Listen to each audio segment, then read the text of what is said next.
That's why I'm sitting here. I'm in the best position to interpret the rules of the Senate because I have the constitutional power enshrined in these outstanding orders. Discourse Point with SAMSON on OMOTOSHO. Wow, did you hear him say something? He said he's the only one constitutionally given the opportunity to interpret the Red Book. What is this Red Book all about? This Senate Red Book, the law in there.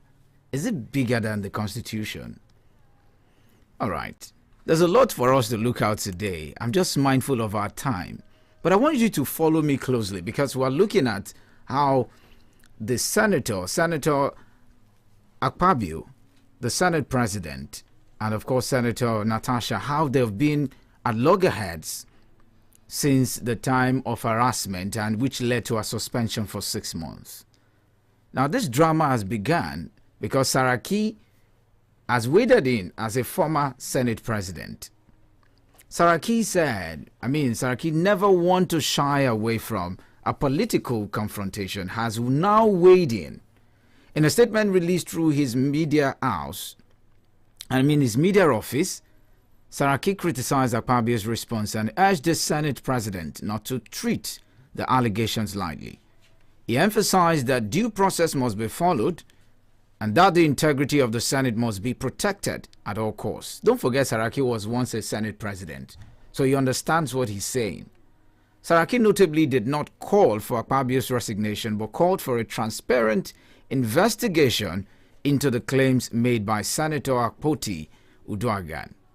Saraki stressed that the Senate is an institution that must uphold the rule of law and that no matter the political or regional dynamics at play, the focus should be on fairness, transparency, and accountability. He pointed out that these allegations involve sensitive issues, sexual harassment, gender discrimination, and abuse of office, and must be dealt with in a manner that restores public trust. I want us to listen to this last one before I bring on my guest. I'm sure my guest is hanging on, just wants to speak to us at this moment. All right, so let me get this. It's all about, the dead on arrival statement by the petition committee, the ethics committee that actually sanctioned Senator Natasha. Let's listen to them. That the petition she presented today is actually dead on arrival. And I say that because it runs contrary to Order 40, subsection 4, that no senator may present to the Senate distinguished senators that have presented their cases before us and the sergeant at arms, and based on our cases before us and the sergeant at arms, and based on our rule books and all other documents that is available to us, to make a decision here and then make our referral to the full Senate.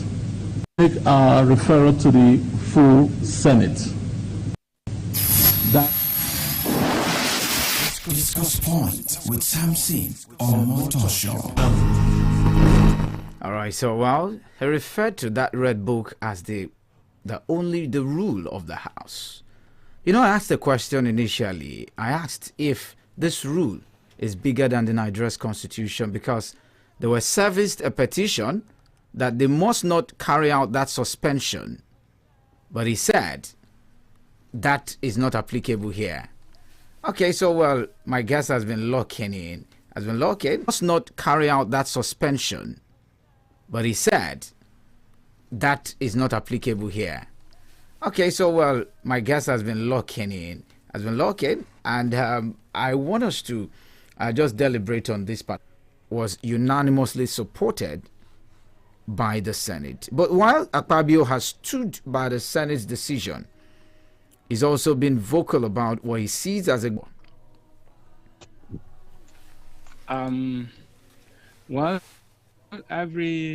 in this country, we are a country that is ruled by law. And because even the government that we are practicing is called constitutional democracy, meaning that everything that we are doing emanates or should emanate from the constitution. To that, the rule of law must follow. Every person that is have to do one or two things regarding the matter have to be. So we want to paint the picture. It's something that is very worrisome, and I'm sure that a lot of you are waiting. A lot of you will be waiting to hear from the legal perspective. Barrister Felusho is still on the show, and of course, we're trying to reach him back. Okay, so he's back online. So yes, I asked. Sorry, I think it's the network. Yes, I asked the question. The former Senate President Bukola Saraki has called for transparency and due process in the investigation of these allegations. But then, how important is it for the Senate to maintain due process in handling such sensitive issues? And what legal frameworks govern this process? You see, I think the Senate, shot itself on the leg when they admitted the fact that the matter was sub judice, especially because it's in court already, and that they cannot do anything regarding it. And again, speaking from the other side of their tongue, you should give equal stand even to air their case and to submit themselves to an arbiter, the arbiter and unbiased one in this matter.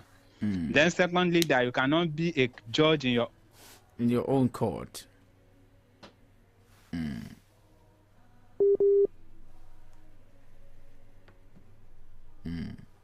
Hello? I think I understand that we're having some network issue at the moment, even though he's trying to reconnect with us on the program. He was trying to talk about you judge yourself in your own court. You're judging, and I think that should have been that should have gone to another. He should have stepped down a little, at least to see on this basis. One, on this basis.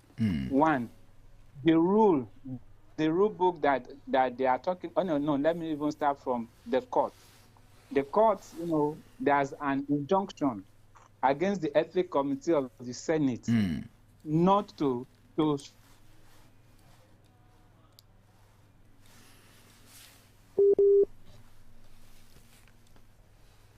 Okay, so we're still trying, but we'll try to reconnect with him again to see what we can do. Let's quickly see how we can reconnect. Our time has been fast spent, and yes, I will allow him to answer this. And while he concludes on his thoughts, our phone lines will be open, and I would like us to do one opportunity to speak on this matter. All right, so I'll the conversation. I'm trying to reach him back so he can conclude on his thoughts, and then I'll open the phone lines. So you're welcome back. Yes, welcome back. I can hear you. Please conclude on your thoughts, sir. Quickly. Thank you very much. Now, the Senate is the, let me call it chief lawmaker of this country. They are the highest. And if the lawmaker itself is the one, breaking the law, then that means something is wrong somewhere. Then secondly, the Senate rule that they are talking about, especially Order 67, and the Court of Appeal, like I said, people, like Honorable said this morning in your program, he said a lawmaker is uniplural, meaning that he might be one person, but is representing so many people. In this instance, Mrs. Akpoti is representing a whole senatorial district. That is a third of a state, a third of Kogi State. So, are you saying that a third of Kogi State will not be present at that? The network has not really been fair with us today, and I just hope that we are able to conclude on this even before, because time is fast spent. Let me open the phone lines while we try to connect with Barrister. Yes, someone is trying to reach us here. Hello, good morning to you. Quickly. Hello, good morning, sir. Good morning to you, sir. Yes, my name is Dr. Kennedy Famara. You're welcome. Now, I want to ask my learned brother a question. If Natasha should go to court now, can you hear me? She has already gone to court. The case is in court. I'm coming. Just a minute. If the Supreme Court says she should be reinstated, the court, what do you call it now, the Senate, would they abide? Section 70 of the Constitution provided that the salaries and wages of lawmakers are fixed by RAMFAC. Salaries and wages paid by them, so they do not have right over them. Then, thirdly, is the fact that the government of his country, whether directly or through representative, that is another law that the Senate is infracting, that they are abusing. All right. So, in many instances, the Senate cannot. That suspension is illegal, is unconstitutional, and it will not stand. Okay. All right. Thank you. That's okay. All right. Now, the next is that what is the position of the law concerning sexual harassment? Thank you. All right. Thank you. I was about to go there, so you can quickly hit the point for want of time, sir. Okay, he said, as I heard saying, the position of the law regarding what? Sexual harassment. Okay. Sexual harassment is a criminal offense, not at the Senate, but at the court of law. So, and unfortunately, the Senate refused even to go by it. They refused to accept it, and only wanted, because they sit on and just take that just take that one and forget that one and forget. Okay, well, let me open the phone line 0705 500 1033, 0705 500 1033, or 0905 444 1033. You can call in 1 minute. If the cause, this is not embarrassment to her. This is not embarrassment to her.